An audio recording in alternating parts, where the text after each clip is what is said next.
말씀 봉독하겠습니다. 요한일서 4장입니다. 4장 7절에서 12절까지만 읽겠습니다. 7절입니다. 사랑하는 자들아, 우리가 서로 사랑하자. 사랑은 하나님께 속한 것이니 사랑하는 자마다 하나님으로부터 나서 하나님을 알고 사랑하지 아니하는 자는 하나님을 알지 못하나니 이는 하나님은 사랑이심이라. 하나님의 사랑이 우리에게 이렇게 나타낸 바 되었으니 하나님이 자기의 독생자를 세상에 보내심은 그로 말미암아 우리를 살리려 하심이라. 사랑은 여기 있으니 우리가 하나님을 사랑한 것이 아니요 하나님이 우리를 사랑하사 우리 죄를 속하기 위하여 화목제물로 그 아들을 보내셨습니다. 사랑하는 자들아, 하나님이 이같이 우리를 사랑하셨은즉 우리도 서로 사랑하는 것이 마땅하도다. 어느 때나 하나님을 본 사람이 없을 때 만일 우리가 서로 사랑하면 하나님이 우리 안에 거하시고 그의 사랑이 우리 안에 온전히 이루어지느니라. 아멘. 오늘 우리에게 주시는 하나님의 말씀입니다. 자리에 앉으셔도 좋습니다. 성경에 사랑장 하면은 몇 장을 떠올릴 수 있을까요? 네, 고린도전서 13장. 사랑은 언제나 오래 참고, 그죠? 거기에 보면 그 사랑장 13장에는 보면 사랑이라는 단어가 9번 나옵니다. 그러면 오늘 우리가 읽은 요한일서 4장은 7절 12절 말고요. 4장 전체에는 몇 번 나올까요? 사랑이라는 단어가. 저를 보시면 답은 없죠. 성경을 보셔야 되는데 31번 나옵니다. 4장에만. 4장 7절에서 16절까지 잘라도 19번, 거의 절반 가까이, 거의 딱 집약세 있습니다. 그러니까 요한일서 4장, 특별히 오늘 읽은 부분은 고린도전서 13장 못지않게 사랑에 대해서 굉장히 강조하고 있는 장이죠. 7절에 시작할 때부터 사랑하는 자들아, 정체성 자체를 사랑하는 자들아라고 부르고 있습니다. 그 중에는 내가 이렇게 생각하는 사람도 있을 거고요. 그렇지 라고 생각하는 사람도 있을 거고, 아 노력했는데 잘 안 됐어 라고 생각하는 사람도 있을 겁니다. 요한일서의 저자는 그런 거 다 무시하고 사랑하는 자들아 이렇게 얘기합니다. 사실은 하나님의 특별한 사랑을 받은 자들아 라고 부르는 것이 더 맞을 수도 있겠지만요, 어쨌든 사랑하는 자들아, 우리가 서로 사랑하자 라고 오늘 말씀을 시작하고 있죠. 11절에도 보면 사랑하는 자들아, 하나님이 이같이 우리를 사랑하셨은즉 우리도 서로 사랑하는 것이 마땅하도다 라고 얘기합니다.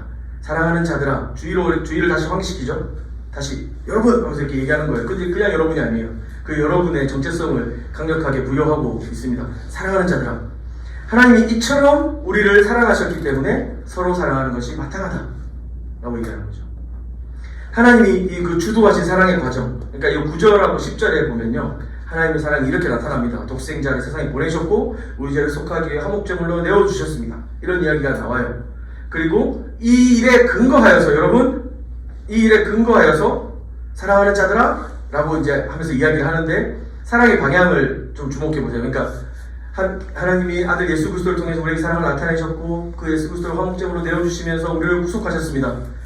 그런즉 여러분 하나님을 사랑해야 됩니다. 이렇게 얘기해요. 굉장히 자연스럽잖아요. 근데 오늘 본문은 우리가 좀 이상하게 생각하지 못하고 읽고 있는데, 사랑하는 자들아, 이런즉 여기 하나님이 이같이 우리를 사랑하셨은즉 우리도 서로 사랑하는 것이 마땅하다. 하나님이 먼저 사랑하셨으니까 우리가 하나님을 사랑해야 됩니다 라고 하는 당위성을 부여하는 것이 아니라, 하나님이 우리를 먼저 사랑하셨습니다. 그리고 그래서 우리는 서로 사랑해야 됩니다 라고 이야기합니다. 하나님이 사랑이시다 라고 하는 말이 되게 멋있죠. 집에 가면 하나씩 좀 다 있지 않습니까? 여기 핸드폰에 하나님 사랑이시다 이렇게 써있는 사람도 있을걸요. 그거 뭐 이미지 파일 해서, 그죠? 되게 멋있는 말입니다. 근데 예를 들어서 이제 제가 이제 결혼식 때 그 성혼선언 같은 거 할 때 여기서 주례 하시는 목사님이 저한테 신부를 사랑합니까? 라고 이렇게 딱 물어보는데, 하나님이 사랑이시기 때문에 저도 사랑합니다 이렇게 얘기하면은 맞는 말인데 뭔가 어색하죠. 뭔가 어색해요. 연애할 때도 마찬가지죠. 연애할 때도 마찬가지입니다. 그 아이돌 막 좋아할 때도, 그래서 왜 저 아이돌 이렇게 좋아하니? 하나님 사랑이시기 때문에 저는 NCT를 사랑합니다. 막 이렇게 너무 동화시잖아요. 이상하죠. 하나님이 사랑이시다 이 말은 너무 맞는 말인데, 하나님이 사랑이시기 때문에 우리도 사랑해야 된다고 하는 말은 이상하게 당연하지가 않습니다. 바로 탁 연결되지는 않는 것 같아요. 우리가 본능적으로 우리는 사실은 받은 것을 주는 정도의 사랑이 가능합니다. 우리가 먼저 하는 사랑보다 내가 받았기 때문에 갚는 정도의 사랑은 어느 정도 가능합니다. 믿지 않는 사람들도 마찬가지입니다. 근데 오늘 본문에서는 지금 그런 말을 하는 게 아니죠. 사실 포인트가 뭐냐면 하나님 우리를 먼저 사랑하셨기 때문에 우리가 서로 사랑하자라고 얘기하는 겁니다. 조금 말장난 같지만 여러분 서로 사랑해야 됩니다. 왜냐하면 7절부터 그 얘기 시작하거든요. 서로 사랑해라는 얘기를 하고 있는 중입니다.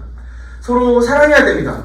서로 사랑하자는 명령이 가능한 이유는 그 이유에 대해서 지금 얘기해주고 있는데 10절에 보면 우리가 하나님을 사랑한 것이 아니요 하나님이 우리를 사랑하사 그랬습니다. 하나님 우리를 먼저 사랑하셨답니다. 사랑은 하나님이 시작하신 것입니다. 우리가 하나님께 관심을 갖기도 전에 하나님은 이미 주도권을 가지시고 그리스도 예수 안에서 자신의 사랑을 우리에게 보여주셨습니다. 이 구절은 우리에게 명백하게도 하나님의 우리를 향한 사랑이 먼저 이루어졌다. 이 뜻은 우리를 향한 하나님의 그 사랑이 조건 없이 값없이 주어졌다는 것을 강조합니다.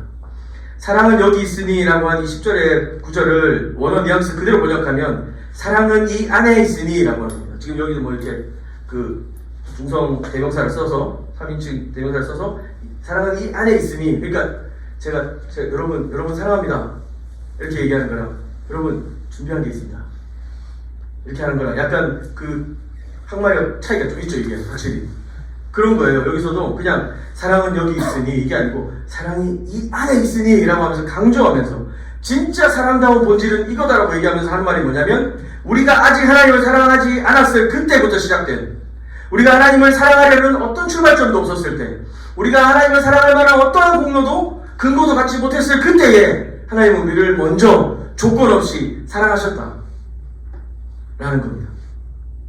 C.S. 루이스는 이거를 선물의 사랑이라고 얘기를 했는데요. 인간은 이 필요에 의한 사랑이라는 한계를 가지고 있습니다. 그러나 하나님의 사랑은 먼저 사랑하시는 사랑입니다. 선물로 주시는 사랑인 거죠. 이 본질을 가지고 우리의 삶에 좀 적용해보고 생각해 본다면 여러분 사랑이란 것은 사실은 그 사랑이 가장 사랑다우려면 먼저 해야 되는 겁니다. 먼저 해야 됩니다. 기대하고 요구하는 것이 아닙니다. 주고 돌아보지 않는 겁니다. 눈치 게임처럼 내가 먼저 줘야 되나 말아야 되나 이제 그런 고민을 하라. 뭐 순번에 대한 순서에 대한 말을 하는 것이 아니라요. 이 먼저 사랑한다는 것은 상대방의 응답에 대해서 상대방이 내게 응답할 수 있는 조건이 있으나 없으나 사랑한다는 뜻입니다. 이해되세요? 하나님 먼저 사랑하셨다 그러니까 우리도 아까 먼저 사랑해야지 그래야 사랑에 가깝다니까 먼저 사랑해야지 약간 사랑해! 이렇게 하면서 뭔가 눈치 게임을 해야 될 것 같은 그런 느낌을 받지만 그게 아니에요. 다시 한번 강조합니다. 상대방이 내 사랑에 응답할 조건이 있든 없든 간에 사랑하는 것. 예수님, 하나님은 우리를 그렇게 사랑하셨습니다. 쉽지 않죠. 그러나 오늘 본문은 그렇기 때문에 우리가 서로 사랑할 수 있습니다 라고 이야기합니다. 주께서 우리가 서로 사랑할 수 있는 이유를 하나님이 우리를 먼저 사랑하신 것에서 찾도록 하신다는 거죠. 우리가 하나님 사랑을 받으면 할 때도 그렇지 못할 때에도 상관없이 우리를 향한 하나님의 그 엄청난 사랑은 조금도 줄어들지 않고 더 늘어날 것이 있을 만큼 어떤 도움이 필요할 만큼 절대 부족하지도 않습니다. 무한히 사랑하시며 끊을 수 없이 강력하게 우리를 사랑하십니다. 그렇기 때문에 우리가 서로 사랑해야 됩니다. 우리가 그 사랑을 따라서 서로 사랑하게 될 때 일어나는 엄청난 결과가 있는데 12절입니다. 하나님을 본 사람이 없으되 만일 우리가 서로 사랑하면 하나님이 우리 안에 거하시고 그의 사랑이 우리 안에 온전히 이루어지느니라. 사랑은 하나님을 보여줍니다. 다른 이들을 향한 그리스도인들의 이 값없는 사랑, 먼저 사랑하신 하나님을 닮은 사랑 덕분에 눈으로 볼 수 없는 보이지 않는 하나님이 이제 우리 안에서 볼 수 있는 하나님으로 온전히 나타나십니다. 7절에서 시작한 이 서로 사랑해라라고 하는 주제를 계속해서 반복하고 있는 중입니다. 여러분, 오늘 본문에서 요한에서는 사실 그 영분별에 대한 이야기로 4장에서 출발합니다. 누가 하나님 편이냐? 라는 얘기를 하고 있는 중이에요. 이 정도 왔으면 누가 하나님의 편이냐? 라고 했을 때 여러분 뭐라고 대답할 수 있겠습니까? 누가 하나님의 편이냐? 서로 사랑하는 자가 하나님의 편이라고 하는 겁니다. 요한일서를 받아들였던 이 공동체 사람들은 요한복음의 이야기를 과도한 이원론적인 접근을 하게 됐습니다. 그래서 하나님은 영적인 분이시고 예수님은 영적인 존재이시기 때문에 그분의 육체의 삶이나 육신에 있는 우리의 신앙생활들은 별로 중요하지 않다고 생각하고 있을 때였습니다. 하나님은 사랑이시라고 여러 번 말하고 이야기하지만 그 사랑이 뭔지 절대 알 수 없는 사람들이었습니다. 그들에게 오늘 요한일서의 저자가 말하는 겁니다. 여러분, 영이라고 다 같은 영이 아닙니다. 하나님께로부터 그분 편에 서야 됩니다. 그게 뭐냐면 서로 사랑하는 겁니다, 여러분. 서로 사랑하는 겁니다. 하나님이 우리를 먼저 사랑하신 것처럼 우리가 서로 사랑하는 겁니다. 그때 우리는 어떤 신학 학위가 필요하거나 아니면 어떤 제자훈련 프로그램을 수료하거나 아니면 엄청난 큰 교회에서 어떤 자기의 높은 포지션을 차지하는 거나 이런 방식이 아니라 어떤 어마어마한 이벤트나 어떤 특출난 어떤 사역의 결과가 아니라 우리가 서로 사랑하면 하나님이 우리 안에 거하시고 그의 사랑이 우리 안에 온전히 이루어진다라고 오늘 이야기하고 있습니다. 기억나실까요? 지난주에 처음 요한일서가 공동서신에서 차지한 위치. 공동서신은 하나님의 백성들, 그러니까 예수님을 따르는 교회들이 세상 속에서 살아가는데 어떻게 살아가야 되나에 대한 지침들을 줍니다. 그 중에서 요한일서는 세상에서 이기는 방법입니다. 자, 요한일서에서 조금 더 발을 떼서 공동서신 전체에서 요한일서, 그리고 그 요한일서에서 가장 핵심적인 구절, 사랑 반복되는 4장을 읽으면서 우리가 발견하는 건 뭡니까? 이 세상에서 이기는 방법은 서로 사랑하는 겁니다. 서로 사랑하는 겁니다. 우리가 사랑해야 할 이유와 사랑할 수 있는 능력은 먼저 자격 없는 우리를 사랑하신 하나님의 사랑으로부터 기원합니다. 그 사랑을 받았기 때문에 우리도 사랑해야 하고 그 사랑의 하나님이 우리 안에 계시기 때문에 우리도 사랑할 수 있게 되는 것이죠. 형제를 사랑하지 않으면서 하나님을 사랑한다고 말하는 것은 거짓말이라고 요한일서는 이어서 이야기해 줍니다.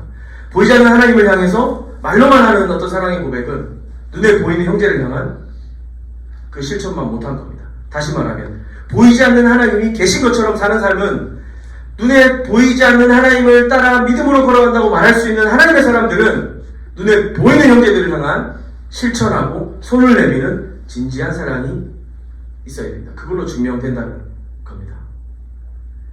이처럼 사랑은 힘이 있습니다, 여러분. 근데 하나님은 사랑이다. 이게 너무 아름답고 멋진 문장이지만 하나님이 사랑이다 라고 내 삶에 다 가지고 들어오기에는 내 삶은 참 보잘것없는 것 같습니다. 아까 맥스케이드 책을 읽었던 것처럼 뭔가 마구간 같고 아무도 쳐다보지 않을 것 같고 관심을 두지 않을 것 같은 그런 내 삶에 하나님이 사랑이시다. 너무 먼 것 같이 느껴지죠. 사랑하기는커녕 흡족하게 사랑받지도 못하는 세상 살고 있습니다. 내가 노력한 만큼 결과를 얻지도 못하고요. 하나님이 사랑이다 라고 믿고 살기에는 너무나도 각박합니다. 눈 뜨고 코 베이는 시대에 살아가고 있죠. 자고 일어나면 주식이 떨어지고 이런 집값이 뚝뚝 떨어지고 이런 시대를 살아가고 있는 여러분, 거기다가 코로나가 끝날 기세가 안 보입니다. 겨울 수련회 장소랑 이제 이런 거 막 얘기하면서 사회목사님하고 잠깐 상의를 하는데 좋고 그렇게 진행하세요. 그런데 코로나 확진자가 늘어나면 취소할 생각도 염두에 듭니다. 우와, 이게 2020년도 아니고 2023년도 그걸 고민해야 되는, 여전히 여러분 그 상상이나 했습니까? 3년 동안이나? 그런 시대에 우리가 살고 있습니다. 이태원 참사든 우리 사회에 너무나도 아픈 많은 사건들이 여전히 일어나고 있습니다. 하나님은 사랑이신데 우리의 삶의 고통이 별로 덜어지지도 않고 해결되지도 않습니다. 게다가 남들에게 다 말할 수 없는 답답한 문제들이 있죠. 남들이 볼 때는 제 정도면 괜찮지라고 생각하는데 그 사람에게도 문제가 있죠. 나도 저 선배처럼만 되면 좋겠어 라고 하지만 그에게도 어려움이 있죠. 너무 많습니다. 누구에게도 말할 수 없는. 여러 번 기도해 봤지만 신통치 않고 여러 번 간구해 보지만 응답되지 않은 것 같고, 진짜 하나님 사랑이신가? 여러분 사랑 때문에 상처 입어보신 적 다 있으시죠? 정말 하나님이 사랑이실까? 저도 이런 이제 깊은 질문들을 이제 가진 적이 좀 있었는데, 저는 한번 11시간 연속으로 집회하는 그 집회에 밤 11시부터 시작해서 다음날까지 밤 몇 시부터 했더라? 하여튼 11시간 연속으로 했어요. 2011년 11월 11일 날 11시간 연속 집회였어요. 빼빼로 줄 줄 알았는데 안 주더라고요. 그 예전에 어기인 1907 집회를 주도했던 팀들이 다시 모여서 이제 아버지의 영성을 뭐 다음 세대 영성에게 흘러보내는 사역을 연합 사역을 막 하는데, 그때 이제 제가 이제 그 사역하던 이 청년 그 단체에서도 함께 참여하기로 해서 참여를 했습니다. 그래서 실용음악 전공하는 친구들하고 같이 예배팀을 꾸렸고, 저희 세션에 제가 창의도를 하고 설교하시는 분은 방지일 목사님, 우리나라 첫 번째 중국 선교사님 있으시거든요. 그때 100살이셨나? 98세셨나? 그러셨는데 그때 설교하시고 이제 청년들 대표로 이제 제가 찬양인도를 이렇게 했었어요. 그때 급하게 준비하고 바쁘게 준비했는데 호원대학교 실용음악과 친구들이 많이 도와줘가지고 좀 편하게 했고 너무 재밌었어요. 즐거웠고 연습하는 동안에도 참 하나님 되게 은혜를 많이 주셔서 거기 함께하는 친구들, 특별히 그 중에 이제 실명을 하면 좀 그렇고 뭐라고 할까요? 희순이라고 하는 친구가 있었는데 그 친구가 정말 은혜를 많이 받았어요. 너무 지치고 막 그 자기 이제 연예학과 이제 그런 뭐라 하죠, 그걸 실용음악 전공인데 뭐 어떻게 먹고 살아야 될지도 모르겠고 고민되고 잘 늘지 않고 답답해하는 그런 중에 연습하는 동안에 너무 하나님 은혜를 많이 주셨고 11시간 집회하는 동안에 걔 텐션은 진짜 못 따라가겠더라고. 거의 10시간 59분 동안 방방 뛰고 정말 진짜 걔가 나머지 그 장충체육과 은혜를 다 가져간 것 같은 그런 느낌이었습니다. 저도 사실은 되게 어려운 시기를 보냈고 그 집회를 준비하면서 영육간에 많이 회복되는 은혜가 있었습니다. 그래서 제가 막 일기를 노트를 막 하면서도 진짜 기념비적인 밤이었다라고 이렇게 기록을 했는데 다음날 이제 밤을 새고 집에 가서 자는데 전화가 많이 와 있었어요. 일어났는데 희순이한테 전화가 왔고, 그리고 그 희순이랑 같이 사역하던 이제 그 리더한테 연락이 왔어요. 왔는데 희순이 남동생이 밤에 사고를 당해서 죽었다는 거예요. 강원도였고요. 그 동생은 고등학생이었어요. 근데 지역 신문뿐만 아니라 저녁에 TV 뉴스에 나올 만한 그런 폭력살인 사건이었습니다. 일방적으로 당했고 병원 바로 앞에서 쓰러져서 이제 죽었는데 저도 충격이고 여러분도 충격인데 11시간 동안 정말 하나님 나를 얼마나 사랑하시는지 팡팡 뛰고 기뻐했던 그 자매에게 그 소식은 뭐 어떻게 설명할 수 있는 방법이 없겠죠. 저도 바로 채비를 하고 그 장례식장으로 갔는데 저를 붙잡고 막 얘기하는 거예요. 목사님 이렇게 하면 안 되는 거 아니냐고. 이건 아니잖아요. 나 밤새도록 얘 위해서 기도했다고. 걔 이제 교회 안 다니는 동생이었나 봐요. 밤새도록 기도했고 하나님 나한테 확신 주는 것 같아서 너무 기뻤는데 이게 뭐냐고.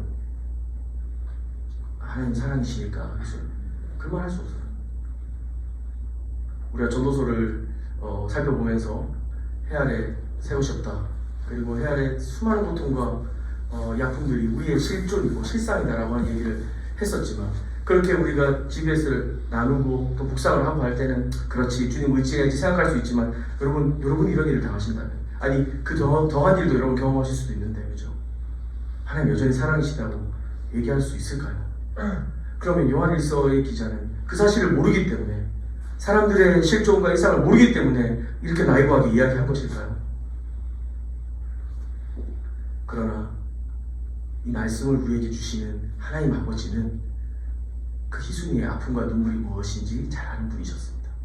9절에 보시면 하나님의 사랑이 우리에게 이렇게 나타낸 바 되었으니 하나님이 자기의 독생자를 세상에 보내심은 그로 말미암아 우리를 살리려 하시리라. 너무 아름다운, 사실 그리스어로 보면 되게 아름다운 문장이거든요.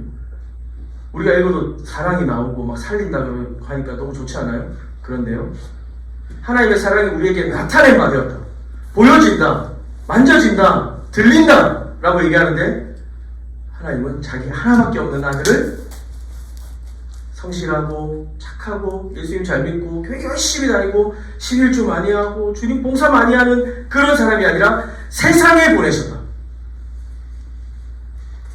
그로 말미암아 우리를 살리게 하시죠. 우리는 여기 생략된 이야기를 알죠. 그분의 죽으심이 우리의 생명이 되었습니다. 하나밖에 없는 아들을 죽기까지 내어주시는 일로 우리를 살리셨죠. 10절입니다. 그리고 이 기자는 말합니다. 사랑은 여기 있으니, 사랑이 이 안에 있다. 우리가 하나님을 사랑한 것이 아니다. 하나님이 우리를 사랑하사 우리 죄를 속하기 위하여 화목제물로 그 아들을 보내셨다. 우리의 죄를 용서해 주시기 위해서, 우리의 땅에 떨어진 우리의 영혼의 이 수준을 다시 끌어올리시고 하나님의 구원받기에 합당한 자녀의 삶으로 이끄시기 위해서 하나밖에 없는 아들을 화목제물로 보내셨다.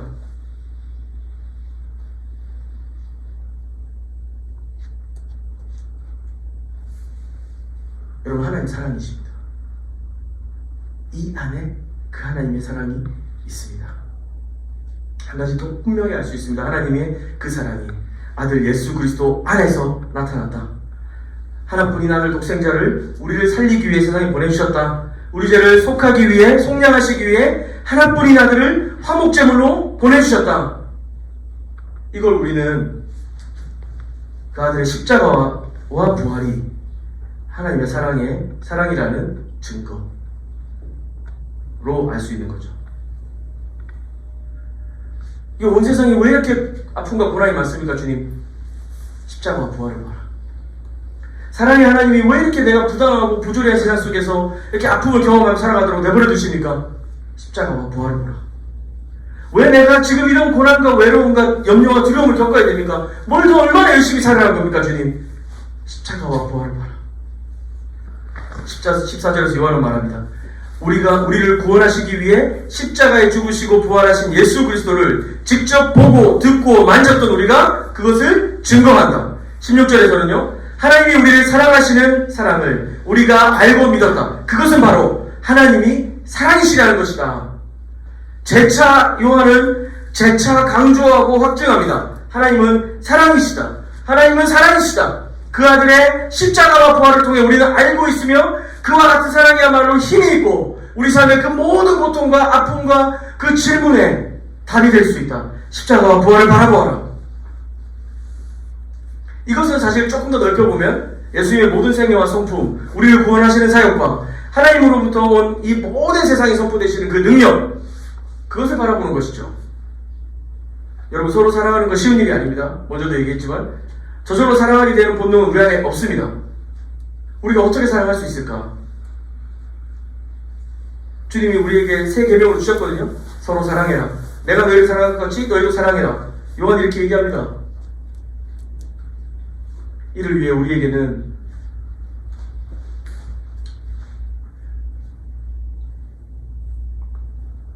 하나님이 이렇게 명령을 주시고 아무리 이렇게 설명을 해주셔도 솔직히 말하면 우리에게는 서로 사랑할 능력이 없다라는 인정이 필요합니다. 전혀 없습니다. 그러나 딱 한 가지 길이 있다. 바로 예수 그리스도의 십자가와 부활이다. 하나님이 독생자를 세상에 보내심은 그로 말미암아 우리를 살리려 하심이라. 사랑은 여기 있으니 우리가 하나님을 사랑한 것이 아니요 하나님이 우리를 사랑하사 우리 죄를 속하기 위하여 화목 제물로 그 아들을 보내셨습니다. 사랑하는 자들아, 하나님이 이같이 우리를 사랑하셨은즉 우리도 서로 사랑하는 것이 마땅하다. 우리가 그렇게 예수 그리스도 안에서 예수 그리스도를 통해서 하나님의 자녀, 즉 형제 자매가 되었지 않습니까?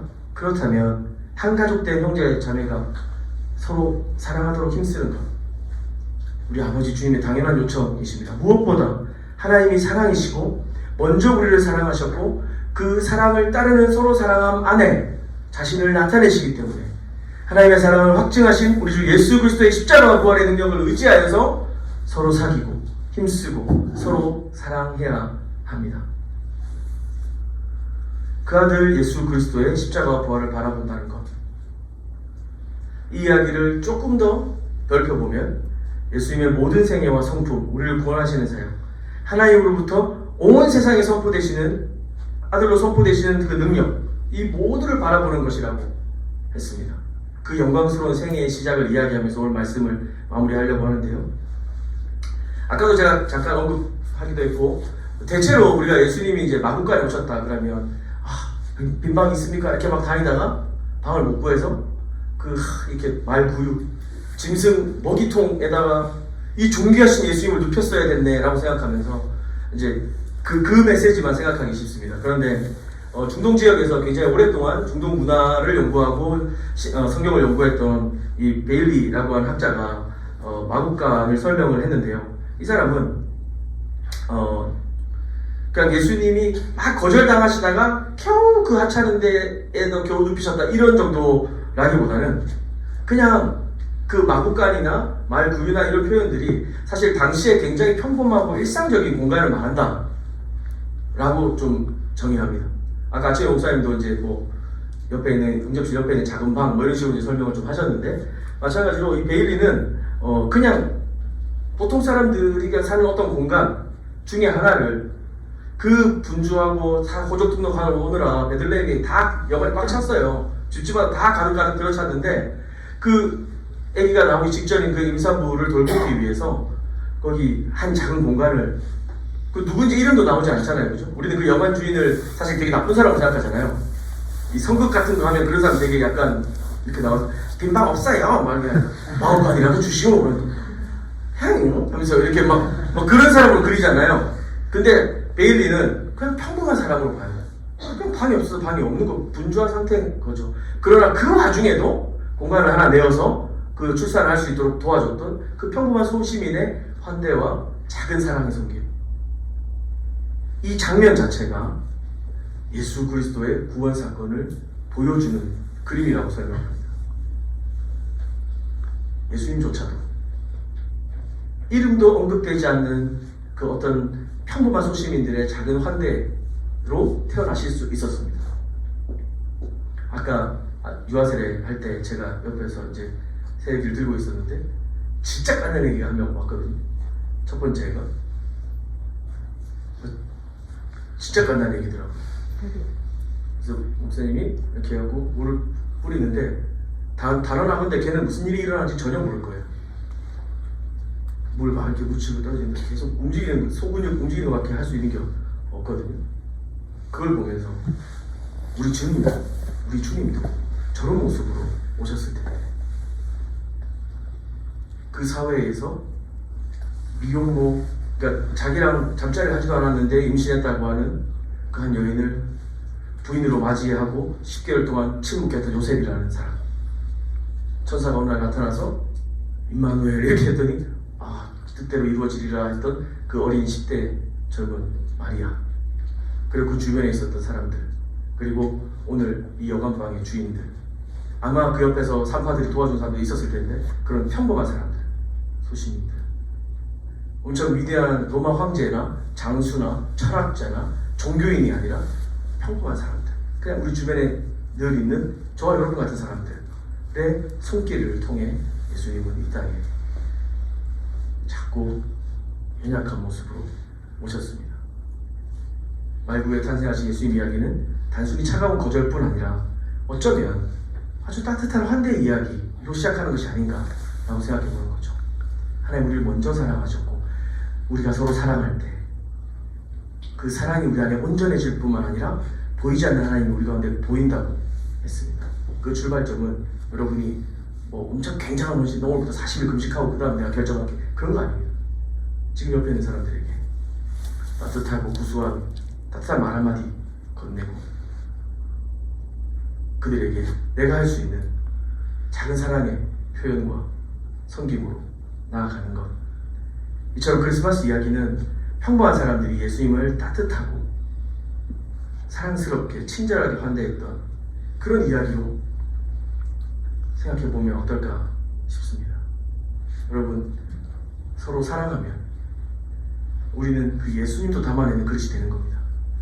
우리가 서로 사랑하고 아낌없이 나눠주고 그분이 우리에게 보이신 사랑, 주고 돌아보지 않는 사랑의 연습과 훈련들, 제2의 천성으로 습관으로 여러분 삶에 그 사랑의 습관들이 생겨졌으면 좋겠습니다. 한 해를 마무리하고 공교롭게 마지막 주일 예배가 성탄 예배인데요. 루돌프 이런 거 쓸까요? 막 했는데 수연 언니가 안 된다고. 아니요. 그래서 네, 그러면 어글리 스웨터 그건 괜찮아요. 근데 마침 못 찾았어요. 어디 있는지. 그래서 뭔가 대단한 걸 해야 될까 막 엄청 고민했는데 말씀을 어제 이제 새벽까지 준비하면서 그냥 평범하고 다음 주에 또 볼 수 있는 우리가 너무 좋다라는 생각을 했어요. 다음 주에 특별히 1월 1일 엄청난 의미를 부여하지 않더라도 우리 다시 만나서 잘 지냈냐고 인사하고 또 예수님이 우리를 모이게 하셨다는 사실을 기억하고 함께 예배하고 성령의 불이 막 떨어져서 막 불 끄고 기도하는데 활활 타오르는 그런 역사가 일어나지 않더라도 조금 졸더라도 깨어나서 서로에게 잘 지냈어? 그런 따뜻한 관대가 예수님을 담아냈던 그날 밤의 사건과 같이, 그리고 요한일서의 기자가 도전하는 것처럼 서로 사랑하라는 삶의 실천으로 우리 공동체가 더 사랑하고 아끼며 한 해를 마무리하고 또 새로운 한 해를 기쁘게 열었으면 좋겠습니다. 같이 찬양하고 기도하도록 하겠습니다.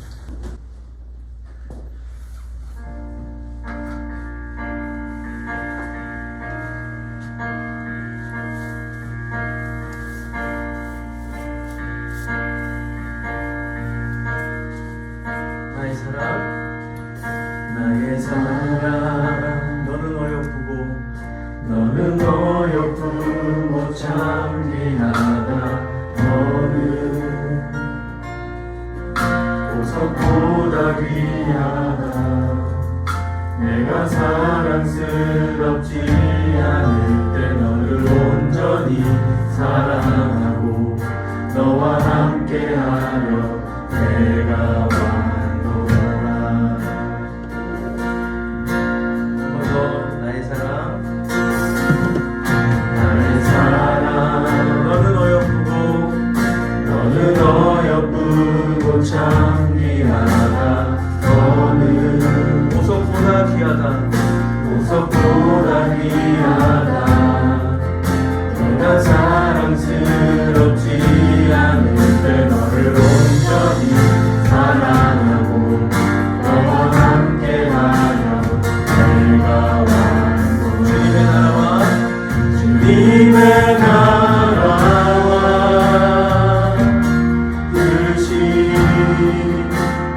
나의 삶 속에 임하시며 주님 알기를 수만 보기를 소망해. 거룩히 살아갈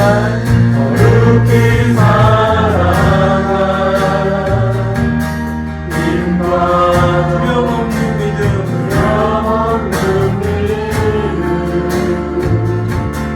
주신 나의 하나님 완전한 사랑 찬양해.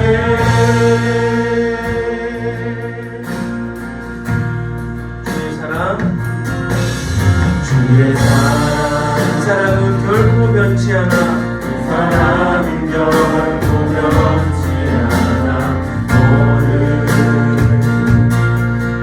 계절 돌보시네. 푸른 마르고 꽃을 실구나. 주의 말씀을 지시네. 실수가 없으신 주님의 나라와 주님의 나라와 뜻이 나의 삶 속에 임하시며 주님 알기를 주만 보기를 소망해.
존귀하신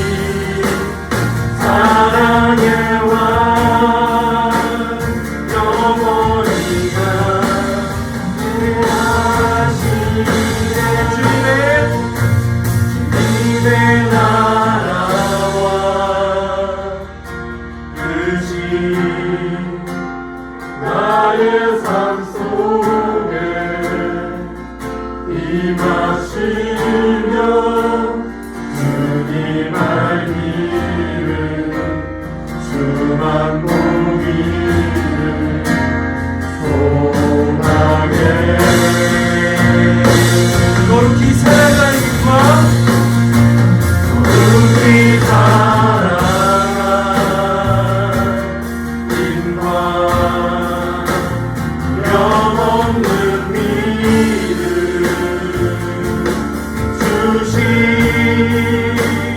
나의 하나님 완전한 사랑 찬양해.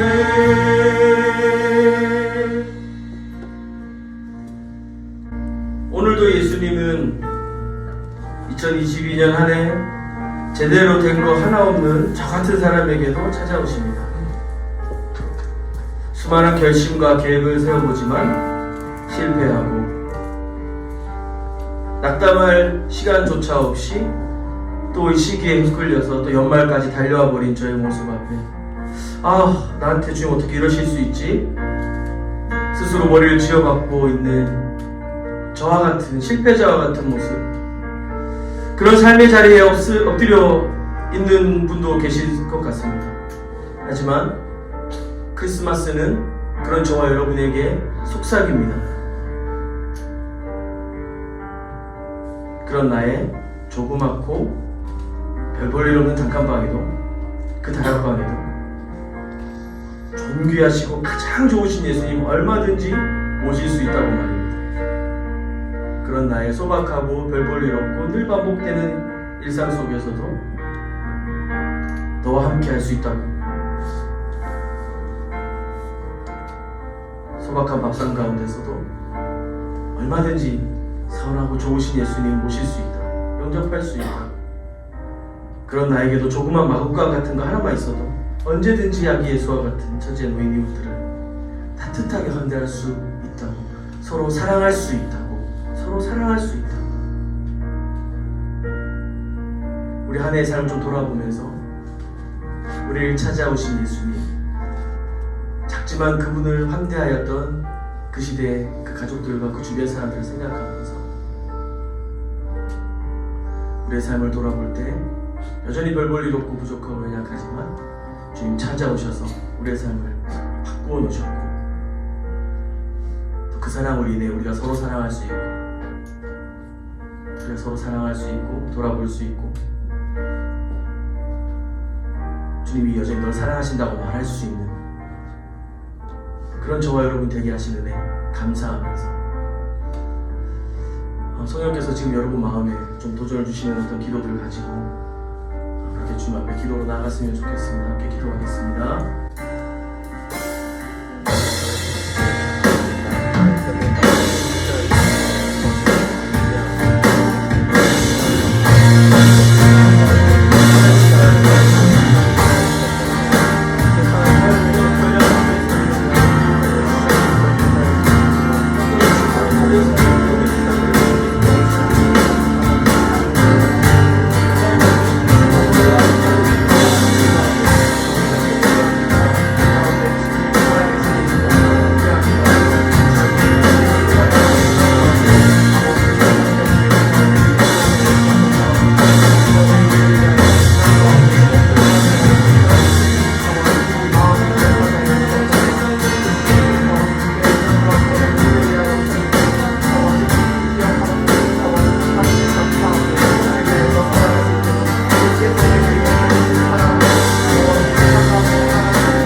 삶 속에 임하시며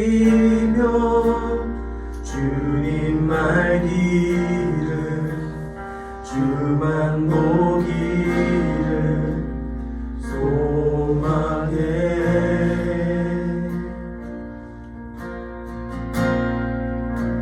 거룩히 살아갈 힘과 두려움없는 믿음 주신 나의 하나님 완전한 사랑 찬양해.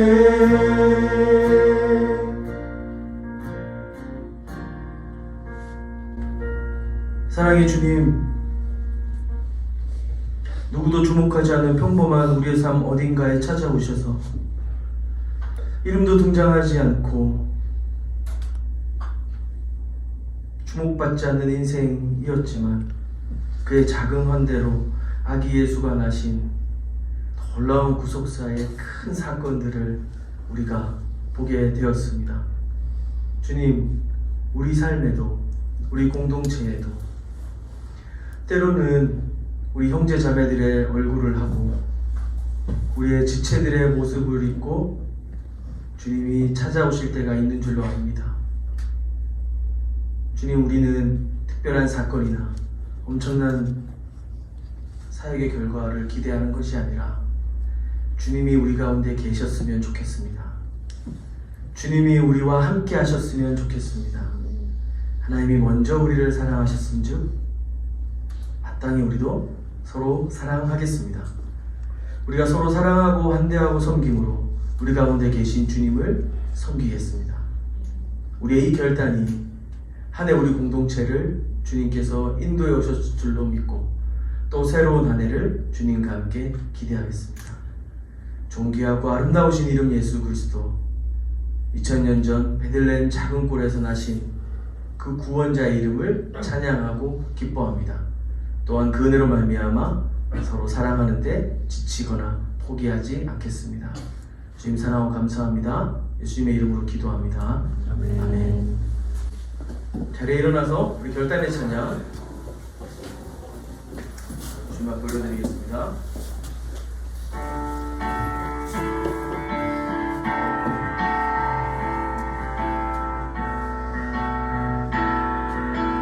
하늘에 계신 아버지, 하늘에 계신 아버지, 그 크신 사랑은 가득 차고 넘쳐 이곳에 흘러내리네.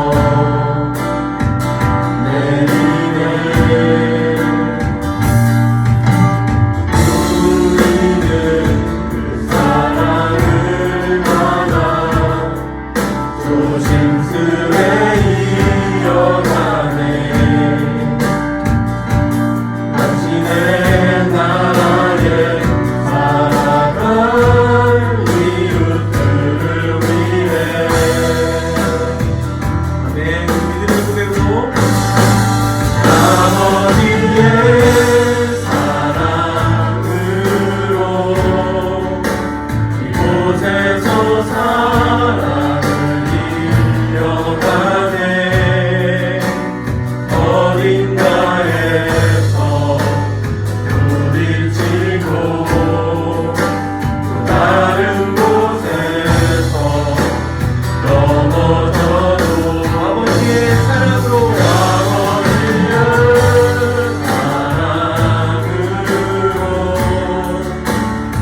이제는 우리 주 예수 그리스도의 은혜와 하나님 아버지의 다함이 없으신 사랑과 늘 동행하시는 성령님의 교통하심이 이 시간 서로 사랑하기를 포기하지 않고 우리를 먼저 사랑하신 주님을 붙잡고 함께 걸어갈 이 땅 구석구석의 작은 예수로 살아갈 고개 숙인 소마대청 한 사람 한 사람 머리 위에 영원토록 항상 함께 있을지어다. 아멘.